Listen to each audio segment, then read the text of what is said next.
በድሮ ዘመን በለመለመው የጎንደር ደጋማ ስፍራ ደጃዝማች ተክለ ጊዮርጊስ የተባሉ መኳንንት ብቸኛ ልጃቸውን ሰብለን በፍቅርና በባህል በሞቀ ቤት ውስጥ ያሳድጉ ነበር። የሰብለ አባትም ሰብለን እውነተኛ መኳንንትነት የሚለካው በባለቤትነት በሚያዝ መሬት ወይም በሹመት ሳይሆን አቅመ ደካማን በመርዳት ነው ብለው ያስተምሯት ነበር። የሰብለ እናትም ቢሆኑ ሰብለን በልዩ እንክብካቤና ፍቅር ነበር ያሳደጓት። ሰብለ በልጅነቷ ትወደድ ነበር፣ ትከበር ነበር። የዚያ ማህበረሰብ አካል እንደሆነችም ይሰማት ነበር። ነገር ግን እናቷ ታማ ስትሞት በቤት ውስጥ የነበረው ሙቀት አብሮ ጠፋ። አባቷ በሐዘን ተመተውና ሰብለን ብቻቸውን ማሳደግ አስፈርቷቸው የእናት ምክርና እንክብካቤ ያስፈልጋታል ብለው አመኑ። ይህ እምነታቸው ወርቅነሽ የተባለች መበለት እንዲያገቡ አደረጋቸው። ወርቅነሽ ከልጆቿ ከአልማዝና ታደረች ጋር ነበር የመጣችው። ሲገቡ በትህትና ቢመስልም ከፈገግታቸው በስተጀርባ ግን የተንኮል ስሌት ነበር።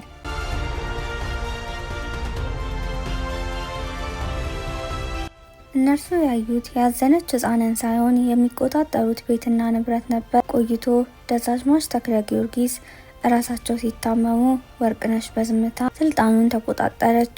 እርሳቸው ሲያርፉ ደግሞ ሰብለን ከጥቃት የሚከላከላት ማንም አልነበረም።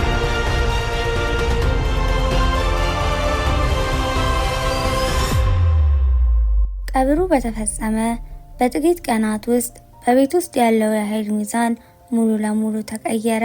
ወርቅነሽ የጌታውን ክፍልና የደጃዝማቹን ወንበር ወረሰች። የሰብለን ንብረቶች ከክፍሏ ወጡ። ወደ ጭስ ማድ ቤት ተዘዋውራ ከምድጃ አጠገብ እንድተኛ ተደረገች።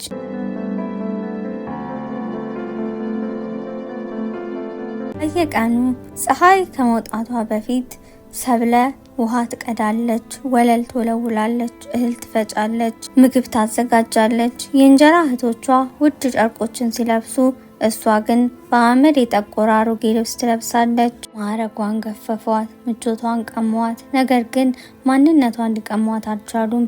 በከፍተኛ ድካም ውስጥም ብትሆን ደግነቷን አላጣችም። ማድ ቤቱን ስትወለውል የእናቷን ዜማ ታንጎራጉራለች። በአትክልት ስፍራ ካሉ ወፎች ጋር ትወያያለች። ሁሉንም በትዕግስት አለፈች። ምክንያቱም ጽናት ብቸኛ መከላከያ ጋሻ ሆኖ ነበር።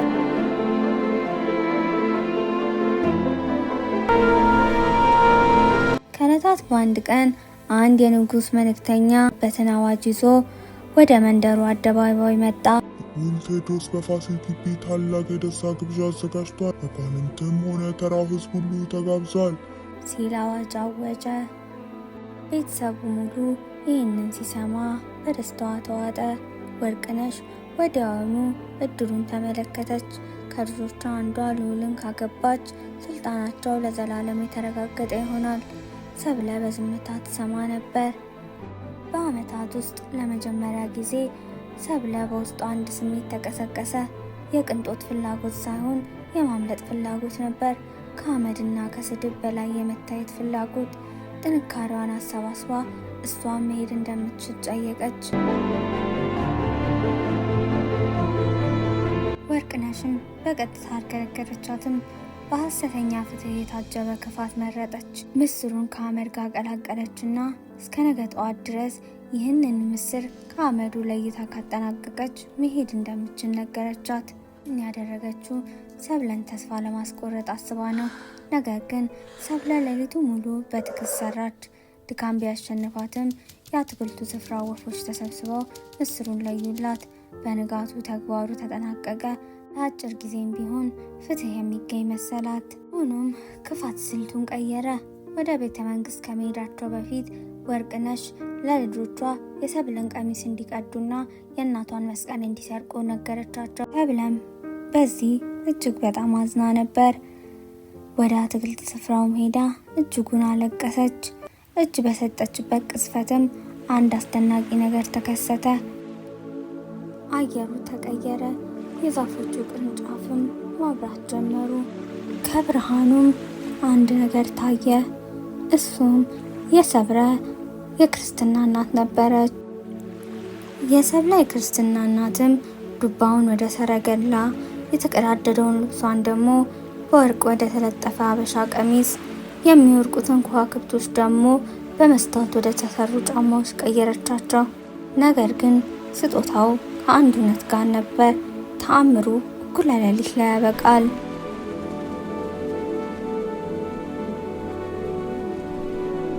ውስጥም ልዑል ቴዎድሮስ በውጫዊ ውበት ተሰራጭቶ ነበር። ብዙዎቹ ዘውዱን ይፈልጋሉ፣ ጥቂቶች ናቸው ግን ኃላፊነቱን መወጣት የሚችሉት። ሰብለ ስትገባ ሁሉም ሰው በውበቷ ተደመመ። እርስ በርስ ማንሾካሾክም ጀመረ። ልዑልም ሰብለን እንዳያት ነበር በውበቷ የደነገጠው። ምሽቱንም ከሰብለ ጋር ሲጨፍሩ ሲያወሩና ጥሩ ጊዜ ሲያሳልፉ ቆዩ።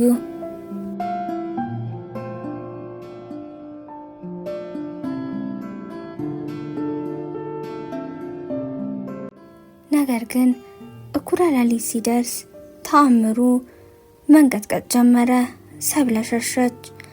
የሸሸችው ግን ልዑሉን ፈርታ ሳይሆን ማንነቷ እንዳይታወቅ ነበር። ደረጃውን ስትወርድ አንደኛው ጫማዋ ከእግሯ ወለቀ። ልዑሉ በጥንቃቄ አነሳው። በዚያች ቅጽበት ፍለጋውን ተጀመረ።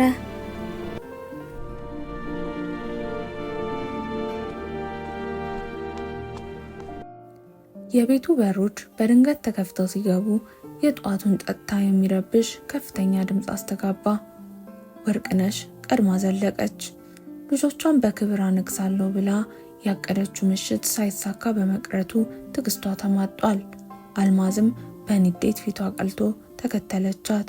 ሌሊቱን ሙሉ ያለ እረፍት ያለ ውጤት ስትደንስ በመቆየቷ ውድ ልብሷ በዘርፉ በኩል በትንሹ ተቀዷል።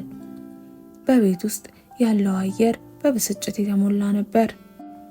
አልማዝ በንዴት እየተንቀጠቀጠች ልዑሉ እጇን እንኳን እንዳልነካት ትኩረቱን ሁሉ በዚያች የሚያብረቀርቅ ጫማ ባደረገች እንግዳ ልጃገረድ ላይ ማድረጉን አማረረች። በቅናት በገነፈለ አንደበትም ያቺን ልጅ መንፈስ እያለች ትጠራት ነበር። ወርቅነሽም አካባቢውን በንቃት እየቃኘች ንዴቷን ወደ ትዕዛዝ ቀየረችው። ሰብለን በከፍተኛ ድምፅ እየጠራቻት የጧት ቡና እንድታቀርብ አዘዘቻት። ቤተሰቡ በሙሉ በምሬት ሲናደዱ፣ ሰብለ ግን እነርሱ ሊያጠፉትም ሆነ ሊረዱት የማይችሉትን የዛን አስደናቂ ምሽት የደስታ ስሜት በልቧ ውስጥ በሚስጥር ይዛ ነበር።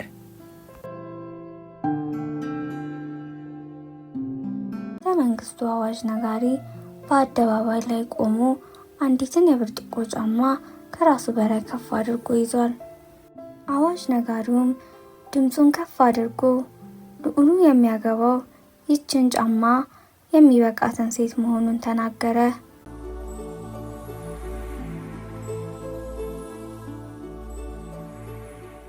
ያን ቀን ምሽት በእህትማማቾቹ መኝታ ክፍል ውስጥ ከፍተኛ ጭንቀት ሰፈነ። አልማዝ ቅባትና ስብ ተጠቅማ እግሮቿን በደንብ ታሻቸዋለች። የእግሮቿን ቆዳዎች በማለስለስ ብቻ ጫማ ውስጥ እንደሚገቡላት ተስፋ እያደረገች፣ ታደለች ደግሞ በበኩሏ እግሮቿን በጨርቅ አጥብቃ ታስራለች። ማሰሪያው በጣም ከመጥበቁ የተነሳ ትንፋሿ እየተቆራረጠ እንባዋ በጉንጮቿ ላይ ይፈሳል። ክፍሉ በቅባት ሽታና በስጋት ተሞልቷል። በማግስቱም የልዑሉ ሰረገላ በነሰብለ ቤት ደጅ ላይ ደረሰ። ሰረገላው በር ተከፍቶ ልዑል ቴዎድሮስ በቀጥታ ወረደ። በፊቱ ላይ የድካም ጥላ ይታይበታል። ነገር ግን ቁመናው በጽናት የተሞላ ነው። ወርቅነሽ ግንባሯ ወለሉን እስኪነካ ድረስ ለልዑሉ እጅ ነሳች። ልጆቼ ለዚህ ቀን ሲዘጋጁ ቆይተዋል። እግሮቻቸውም እንደ ጽጌረዳ ቅጠል የለሰለሱ ናቸው አለች። አልማዝ መጀመሪያ ወደፊት በመራመድ ጫማውን ለካች። ምንም ያህል ብትገፋውም ጫማው ተረከዟን ሊቀበል አልቻለም። ብርጭቆ በቅዝቃዜ ምክንያት ጠቧል ስትል አማረረች። በአዳራሹ የነበሩ ታዛቢዎች ግን አልተቀበሏትም። ቀጥላ ታደለች ሞከረች። አጥብቃ ያሰረቻቸው እግሮቿ ወደፊት ቢንሸራተቱም ተረከዟ ግን የጫማው ጠርዝ ላይ ተንጠልጥሎ ቀረ። ልዑል ቴዎድሮስ በረጅሙ እየተነፈሰ ጫማውን ከታደለች ተረከበ። ድምፁ ግን የጸና ነበር። የሚፈልጋት ሴት በዚህ ቤት ውስጥ እንዳለች ውስጡ እየነገረው፣ ልዑልም እያንዳንዱ የዚህ ቤት ልጅ እድል ሊሰጠው ይገባል ሲል ለወርቅነሽ ትዕዛዝ ሰጣት። በማድ ቤት ውስጥ ወርቅነሽ ሰብለን ጥጋዝ ይዛ በሚያስፈራራ ሹክሹክታ ድምፅ ትዝትባት ጀመር። ድንገት የአዕዋፋት መንጋ መስኮቱን ከፍቶ ወደ ኩሽና ውስጥ ገባ። ይህ መደናገር ለሰብለ ጥሩ አጋጣሚ ሆነላት። ሰብለ ወርቅነሽን አምልጣ በመውጣት ወደ አዳራሹ ሮጠች። ሰብለ በትንሿ የእንጨት ባርጩማ ላይ ቁጭ አለች። ልዑል ቴዎድሮስም ከፊት ለፊቷ ተንበርክኮ ጫማውን አደረገላት። ልክ ናት። አልጠበባትም፣ አልሰፋትም። በትክክል ገባ። ልዑሉም የሰብለን እጆች ይዞ ከተንበረከከበት ተነሳ። ሲፈልጋት የነበረችው ሴት እሷ መሆኗንም አወጀ። ከሳምንታት በኋላ ቤተ መንግስቱ በደስታና በጭፈራ ተሞላ። ሰርጉ በሙዚቃ በቀለማትና በመላው መንግስት የሚያስተጋባ ደስታ የተሞላ ታላቅ ድግስ ነበረ። ሰብለና ቴዎድሮስም በደስታና በፍቅር ለዘላለም ኖሩ።